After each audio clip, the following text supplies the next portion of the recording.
Ya Bapak Ibu yang dikasihi dalam Tuhan kita Yesus Kristus, sebelum kita membahas, mempelajari bersama-sama kebenaran firman Tuhan, hari ini kita satu dalam doa. Bapak, terima kasih Engkau begitu baik. Engkau Allah yang tidak pernah tinggal diam, Allah yang penuh dengan otoritas, Allah yang akbar, Allah yang terus menuntun kami ke jalan menuju kepada kebenaran-Mu Tuhan, dan sama seperti Engkau. Oleh sebab itu Tuhan, mari Engkau mengajarkan kami. Hamba-Mu terbatas, tidak punya kemampuan apa-apa, tapi Engkau Allah yang tidak terbatas, Allah yang terus ada dalam hidup kami, Allah yang terus bekerja bersama-sama dengan kami, Allah yang terus memampukan kami untuk menjadi milik kepunyaan. Terima kasih Tuhan Yesus. Kehendak-Mu yang jadi Bapa, jangan kehendak kami. Haleluya.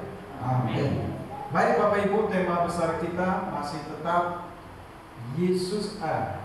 Tema besar kita bulan ini misi. Bermisi untuk Tuhan. Karena tulisannya merah ya. Jadi bermisi untuk Tuhan. Apa sih misi? Nah, kalau dikatakan misi, berarti ada tugas tanggung jawab kita untuk kita jalankan menuju kepada tujuan. Tujuannya apa? Keselamatan. Itu tujuan akhir. Tapi di dalam tujuan akhir ada misi-misi yang perlu kita jalankan. Kita tidak bisa katakan begini, saya hanya mau menjadi orang Kristen saja. Tidak. Waktu kita katakan kita menjadi orang Kristen, kita membuka pintu hati kita, berarti kita siap menjadi pelaku firman. Itulah bermisi. Sadar atau tidak sadar, itulah kita sebagai orang percaya. Oleh sebab itu, tema hari ini Yesus Tuhan bagi semua orang. Ini tema yang menarik ya. Nanti ada orang katakan begini, kalau begitu kekristenan saja dong yang bisa menuju kepada keselamatan. Lalu kalau begitu yang lain kemana? Berjuta-juta orang akan binasa, begitu kan? Ini sebenarnya pertanyaan yang umum. Tapi sesungguhnya Adam itu diciptakan untuk satu golongan atau untuk semua? Halo? Allah menciptakan Adam itu manusia pertama untuk semua manusia yang berikutnya. Waktu Adam berbuat dosa, apakah kita manusia tidak tercemar? Tercemar. Siapapun kita, anak yang belum lahir ya dari seorang wanita yang masih perawan pun itu sudah berdosa. Nah, karena semua berdosa, perlu nggak ada jalan kepada keselamatan? Jadi Yesus untuk semua orang. Yesus Tuhan bagi semua orang. Itu tidak bisa dipungkiri. Karena apa? Dia satu-satunya jalan kepada keselamatan. Mari kita baca kebenaran firman Tuhan yang terambil dari Kisah Para Rasul 4 ayat 12. Ini sangat menarik. Ingat, saya berkhotbah itu sesuai dengan tema. Ya, saya tidak mengupas latar belakang karena di sini bukan kelas teologi. Bisa ya? Saya tidak mengambil sana sini, tapi kita mau lihat tema kita hari ini. Yesus sebagai Tuhan atau Yesus Tuhan bagi semua orang. Mari kita lihat. Kisah Rasul 4 ayat 12. Kita baca bersama-sama, demikian firman Tuhan. Dan keselamatan tidak ada di dalam siapapun juga selain di dalam Dia. Sebab di bawah golongan ini tidak ada nama lain yang diberikan kepada manusia yang olehnya kita dapat diselamatkan. Ya, saya baca sekali lagi. Dan keselamatan tidak ada di dalam siapapun juga selain di dalam Dia. Dia itu siapa? Yesus. Sebab di bawah kolong langit ini tidak ada nama lain yang diberikan kepada manusia yang olehnya kita dapat diselamatkan. Berbahagialah kita yang membaca, merenungkan, melakukan kebenaran firman Tuhan dalam hidup kita. Bapak Ibu yang dikasihi dalam Tuhan kita Yesus Kristus, dari kebenaran firman Tuhan yang baru dibacakan di atas, Lukas ini seorang penulis yang memperlengkapi keempat Injil di dalam Kisah Para Rasul. Dia mencatat setiap perbuatan yang dilakukan oleh Rasul. Kenapa? Setiap Rasul yang melakukan segala aktivitasnya dia mencatat. Dampak dan akibat bagi mereka dia mencatat. Dia merangkum keempat Injil, Matius, Markus, Lukas, Yohanes, gitu ya. Nah, mari kita lihat pertanyaan kira-kira seperti ini. Apabila kekristenan benar, semua kepercayaan lain salah. Artinya ada jutaan orang akan masuk neraka untuk menderita selamanya, dihukum dan mengalami keterpisaan dari Allah. Begitu kan?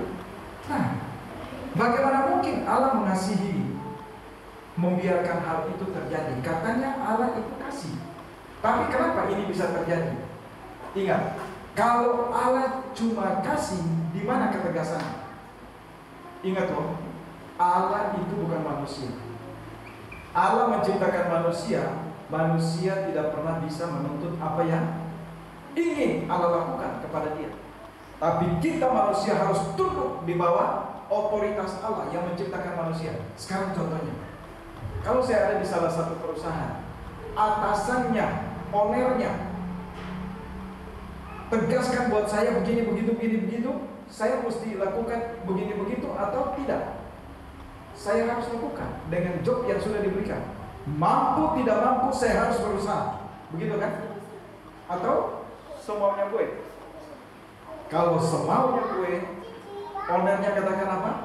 Maaf, Yarman, you dirumahkan dulu. Apa yang terjadi? Ini hak. Begitupun Allah. Allah yang punya otoritas atas dunia ini. Allah yang menciptakan manusia. Allah yang menciptakan isi dunia ini. Bagaimana manusia mau katakan ini dan itu? Wah, kalau begitu bagaimana dong? Ingat, ini penawaran cuma-cuma. Ini penawaran cuma-cuma. Bagi yang percaya kepadanya, selamat. Tidak binasa. Karena Allah, Yesus untuk semua orang, bukan untuk orang Kristen aja. Orang Kristen itu sebenarnya ejekan. Yesus bukan datang untuk menciptakan agama Kristen, tidak. Tapi karena ejekan bagi jemaat mula-mula itu pengikut Kristus itu, ya akhirnya kita disebut Kristen. Padahal sebenarnya kita semua sama. Yang percaya kepada nama itu berarti selamat, bukan cuma Kristen. Jadi kalau ada orang katakan kalau begitu orang di ujung dunia sana dengar nggak nama Yesus? Halo, dengar. Apalagi sekarang banyak alat yang canggih, termasuk HP. Jadi nggak mungkin begini. Ya teman, harus ke ujung dunia. Nggak usah banyak deh, ke Papua sana. Saya belum sampai sana mereka udah dengar. Dulu zaman berapa itu ya? Saya diminta untuk selalu mempersiapkan khotbah untuk kirim ke Guam. Dari Guam itu dilemparkan ke seluruh dunia dengan berbagai macam bahasa. Saya tahu nggak? Saya nggak pernah tahu itu udah sampai di mana aja. Tapi yang saya tahu, semua orang yang dengar pasti tahu. Contohnya, kalau nggak ada HP, radio dengar nggak di hutan? Halo, dengar. Jadi kita nggak bisa membatasi karya Allah. Jadi kalau dikatakan, saya baca sekali lagi, kalau dikatakan dan keselamatan tidak ada di dalam siapapun juga selain di dalam Dia, Yesus. Sebab di bawah kolong langit ini tidak ada nama lain yang diberikan kepada manusia yang olehnya kita dapat diselamatkan. Nggak ada.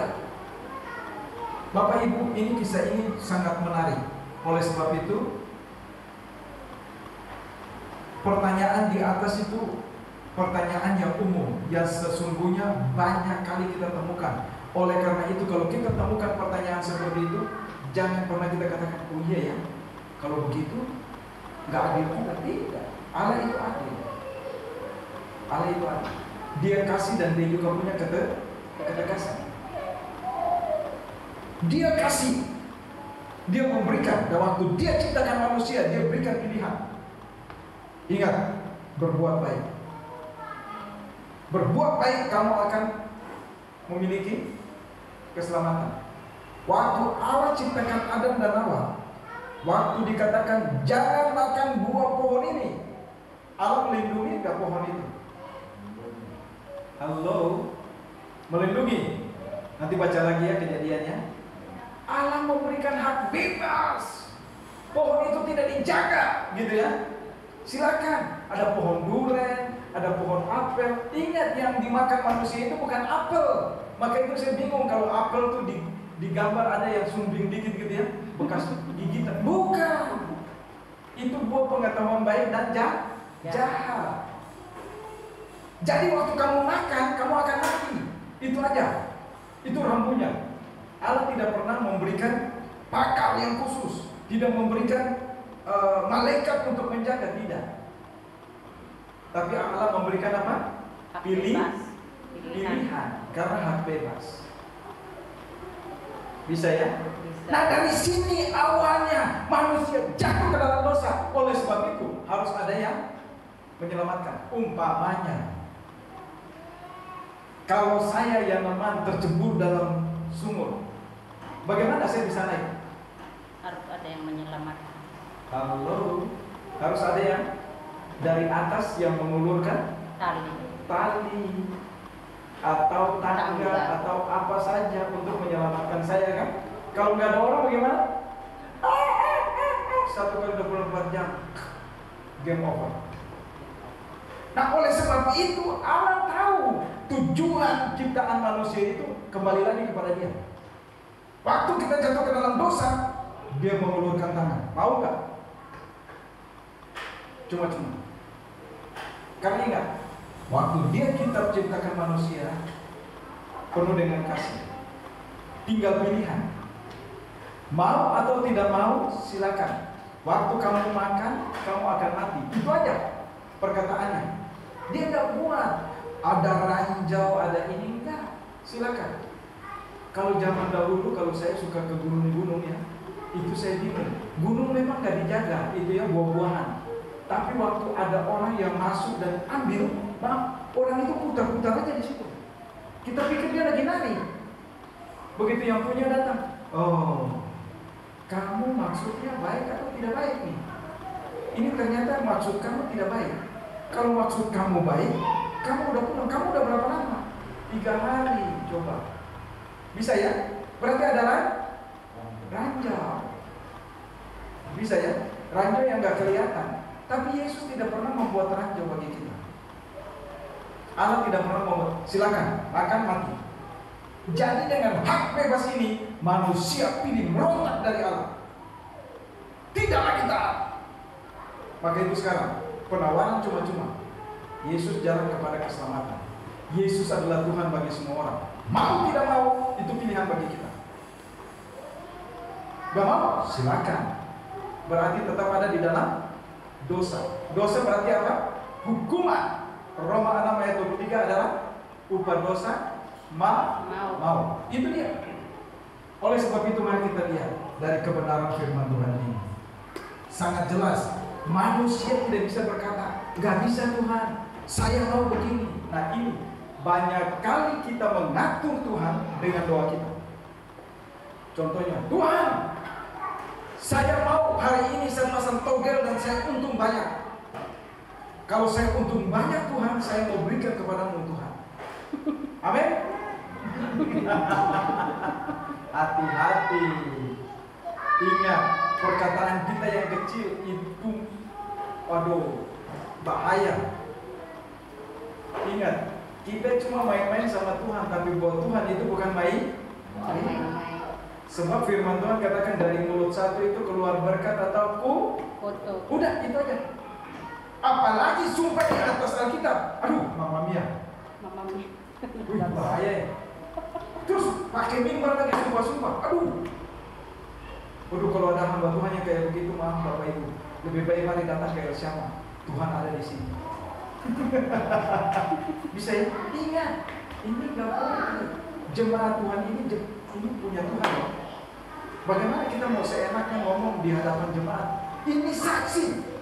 Pada saat nanti kita datang kepada Tuhan, ada saksi. Waktu dia katakan gini, ya Tuhan, saya kenal, ya teman ini memang hamba-Mu Tuhan, tapi hamba-Mu ini hamba yang jahat. Bagaimana? Ya Tuhan bilang, ya teman minggir dulu. Maaf ya, kalau di antara neraka dan surga juga saya nggak mau masih kelibat panas gitu ya. Saya mau tetap di surga. Iya kan? Karena antara orang mati di dalam Tuhan dengan di luar Tuhan itu sudah terpisah. Bagaimana sesama meninggal aja nggak bisa ketemu, apalagi dengan orang hidup, gitu kan? Nah, waktu kita meninggal, kita di dalam Tuhan itu sudah pisah. Firdaus, tempat transit untuk ke surga. Bisa ya? Tapi kalau kita tidak di dalam Tuhan, berarti kita di Hades, tempat transit ke neraka. Di Hades saja udah menderita, apalagi di surga, apalagi di neraka. Jadi ini firman Tuhan yang mengingatkan kita. Oleh sebab itu, sebagai manusia kita tidak bisa membantah Allah, tidak bisa. Maka itu jangan kita berdoa, Tuhan, kalau saya naik jabatan Tuhan, saya mau berikan semua buat Tuhan. Tapi begitu naik jabatan, buah sulungnya hilang, Tuhan 50-50 aja nih. Bisa ya? Saya senang nih ketemu dengan Ibu Ros yang memang sudah mengerti dan sudah belajar teologi. Maka itu dia ambil sebenarnya dua, pendidikan guru agama dan teologi. Cuma teologi begitu belum selesai untuk susun skripsi, itu kebakar. Tempat di mana dia berada di situ dan sekolah di situ dibakar. Begitu mau lanjut lagi, data-data udah nggak ada, gitu ya. Mau ikutin hamil, jadi tertunda. Tapi saya bersyukur, waktu apa yang kita dapat, dia utamakan dulu buat Tuhan. Bukan begini, hutang ini, sisa. Tuhan, sisa kalau saya kasih buat Tuhan, gak ada nih Tuhan. Gitu kan? Hati-hati ya, hati-hati. Ini saya kasih tahu yang jelas nih. Kalau sampai begitu, kita tetap berkekurangan. Kita gak ada berkelebihan. Tapi kalau kita begitu dapat Tuhan, ini buat Tuhan, nanti kita lihat apa yang ada pada kita tidak pernah habis. Amin. Tidak akan habis. Hari ini kita masih ketemu kan? Masih makan gak di rumah? Masih. Iya. Kalau nggak makan nggak apa-apa, Ibu Ros beli beras, kita masak, kita bikin nasi goreng makanan. Ya. Jadi kita nggak bisa bantah Allah. Justru Allah memberikan ketekasan buat kita pilihan ada pada kita, ya atau tidak. Tidak binasa, ya berarti kita selamat. Bisa? Demikian firman Tuhan di dalam Roma 9 ayat 20 katakan gini, siapakah kamu, hai manusia, maka kamu membantah Allah? Dapatkah ia dibentuk berkata kepada yang membentuknya, mengapakah engkau membentuk aku sedemikian? Ingat, kita tidak punya hak untuk membantah. Saya bersyukur hidung saya mancung ke dalam, gitu ya. Alis saya lumayan loh. Ini kalau disisik seperti Ibu Ros dan anak-anak saya garis, lihat. Ini begini aja nih kayak garis, gitu kan? Saya bersyukur Allah ciptakan saya, gitu kan? Tapi coba bapak-bapak yang lain coba pegang alisnya sama kayak saya kan? Udah begini. Kalau dulu mau masuk di TV, bukan mau masuk, mau tampil di TV, mau shoot, mesti ditebalin lagi. Saya bilang apa yang kurang ya? Iya, biar kamu kelihatan jelas. Oh begitu ya? Kalau nggak begitu kamu nggak jelas lah. Bisa ya? Tapi itu perkataan manusia. Waktu Allah ciptakan kita, kita jelas. Saya bersyukur. Ya tinggi saya cuma 1,5, iya kan? Sakeus seorang pendek, kecil buat dunia, tapi bagaimana? Dia berharga bagi Tuhan. Dan semua orang-orang pintar, gak ada orang-orang yang tinggi, orang-orang yang pendek. Karena apa? Mulut dan perut itu dekat. Bisa ya? Pembuangan juga dekat. Jadi cepat. Tapi Allah membuat kita bersyukur, begitu ya? Iya, ini Allah punya tujuan. Tuhan dalam hidup kita. Maka itu jangan pernah kita mengeluh. Sebab kita yang dibentuk, jangan kita mengeluh untuk yang membentuk kita. Ya kenapa saya begini Tuhan? Ya kita bersyukur dong. Saya begini aja saya bersyukur. Untuk ada orang Sumatera yang mau kan? Kalau orang Sumatera nggak mau bagaimana? Cicileku kata orang kampung. Tahu cicileku ya? Ya sudah. Apa yang jadi kan begitu kan? Maka itu yang cantik-cantik, yang ganteng-ganteng cepat. Tuhan kirim dong Tuhan Rasul. Jangan bilang Tuhan, di mana Tuhan Rasul? Jangan. Tuhan, Engkau sudah memberikan saya Tuhan Rasul dan saya akan tepat pada waktunya Engkau akan berikan buat saya, biar cepat. Ini paling penting. Jadi kita nggak bisa mengeluh kepada Allah, karena kita bukan Allah, kita manusia yang diciptakan. Karena itulah Kisah Rasul 4 ayat 12 ini jelas mengatakan, dan keselamatan tidak ada di dalam siapapun juga selain di dalam Dia, yaitu Yesus. Sebab di bawah kolong langit ini tidak ada nama lain yang diberikan kepada manusia, olehnya kita dapat diselamatkan. Nah, jadi Bapak Ibu yang dikasihi dalam Tuhan kita Yesus Kristus, ini firman Tuhan yang sangat luar biasa. Lukas ini seorang yang memang tahu betul. Maka itu dia mencatat setiap perbuatan-perbuatan yang dilakukan oleh para rasul. Apa yang mereka buat, dampak dan akibat, iya. Maka itu dari Kisah Para Rasul 4 ini, kalau kita baca dari ayat pertama, sebenarnya Petrus dan Yohanes lagi diperhadapkan. Karena apa? Mereka lakukan mujizat kepada orang lumpuh. Jadi ingat Bapak Ibu, kita pun di lapangan nanti akan menghadapi hal-hal demikian. Bahkan kita dituduh. Saya lagi layani nih orang. Lalu begitu perkataan seperti itu, saya bilang, waduh, maaf, memang hamba Tuhan tidak lupa uang. Tapi bukan berarti semua hamba Tuhan itu punya motivasi uang. Nah ini saya katakan, ingat, ini yang selalu identik dengan kita hamba Tuhan. Nah kita bagaimana? Ingat, kita melayani bukan melayani manusia, kita melayani Tuhan. Dan ingat, waktu kita melayani Tuhan, Tuhan siap membayar kita enggak? Halo? Siap. Bank sentral ke bank sentral Asia itu gampang, cepet. Gitu ya. Jadi jangan takut. Jangan takut. Oleh sebab itu ada beberapa hal yang perlu kita lihat dari firman Tuhan ini. Yang pertama, kalau kita lihat, pertama kali Allah menciptakan manusia itu dengan hak bebas, pilihan, yang dimana dia katakan jangan makan. Tetapi kata jangan makan ini diterobos oleh manusia yang mendengar bisikan dari ada yang seolah-olah bisa menyelamatkan dia, yang seolah-olah bisa membuat dia lebih hebat. Ini banyak kali kita tergiur dengan kuasa-kuasa yang ada di dalam dunia ini. Ingat, kuasa apapun di dalam dunia ini jangan pernah tergiur. Jangan pernah kita termakan oleh iklan. Jangan. Semua iklan itu boleh aja kita baca, kita lihat, tapi jangan sekali-sekali kita langsung kecemplung dalam hal itu. Kita akan kejebak.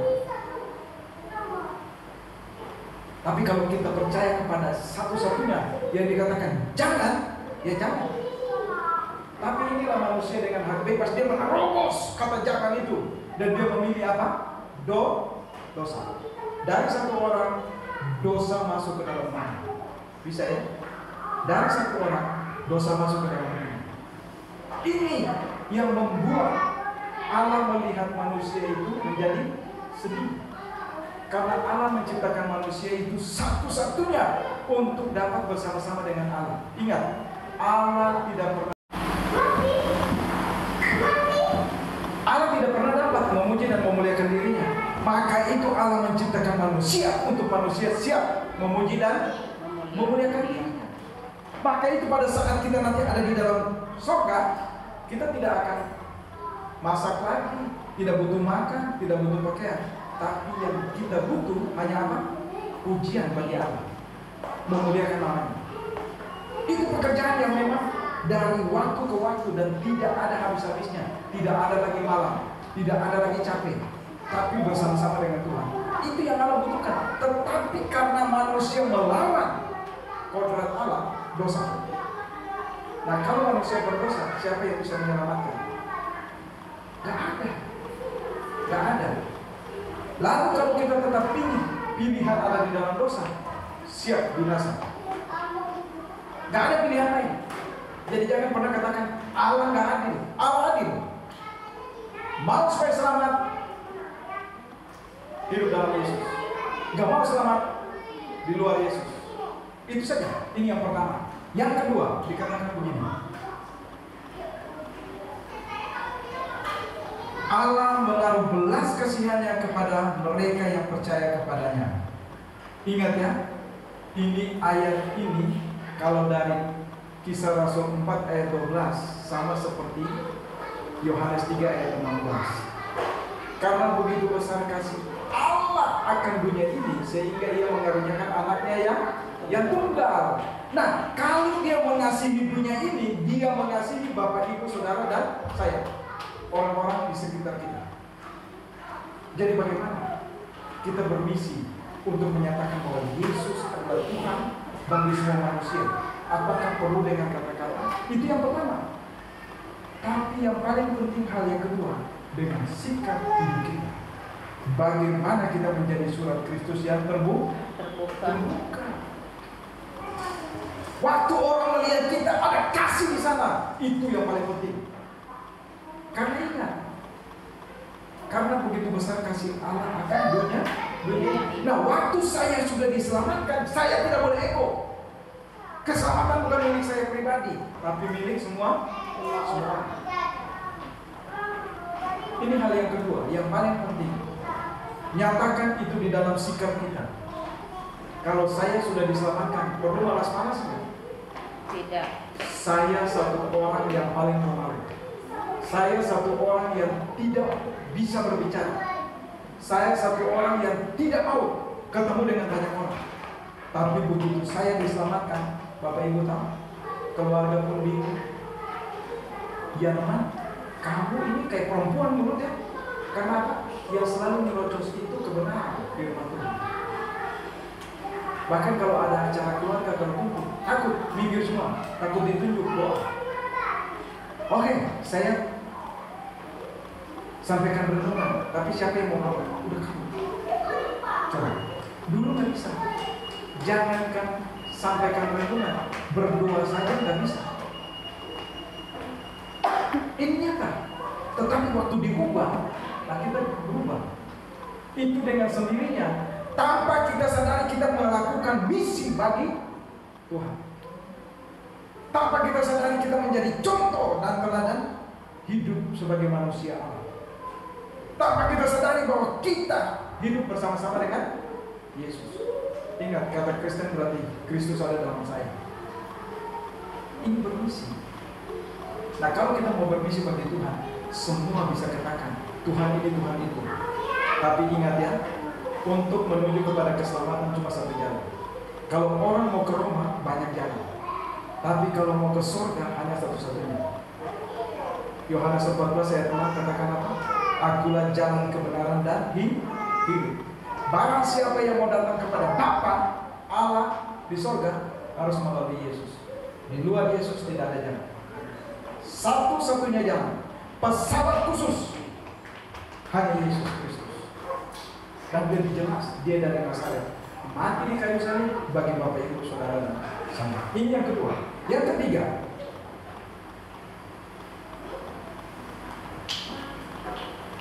kalau kita lihat dari Kisah 4 ayat 12 ini jelas. Ini satu pilihan. Ini yang terakhir buat kita. Pilihan ini ada pada kita. Apakah kita sudah menjadikan Dia sebagai Tuhan dan Juru Selamat pribadi kita, satu-satunya Tuhan? Atau ada Tuhan lain di antara Yesus bagi kita? Kalau itu ada, kalau katakan buat diri diri kita sendiri. Tuhan, ampuni saya. Saya mau bertobat dan berbalik kepada Engkau.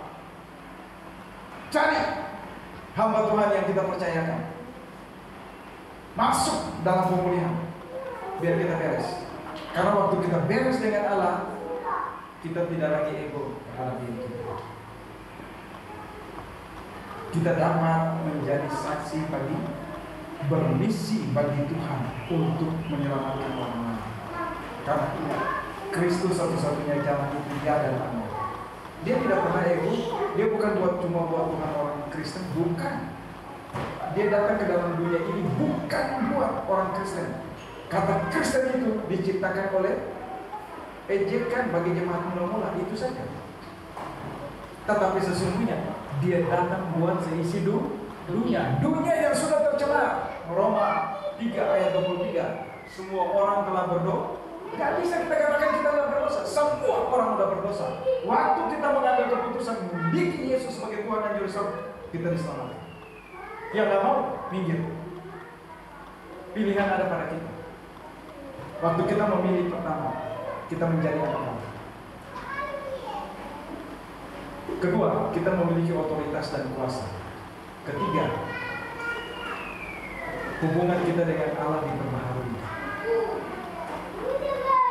Keempat, jangan pernah takut dan bimbang. Tetap beriman. Karena ingat, master plan Allah hanya ada di dalam Yesus Kristus.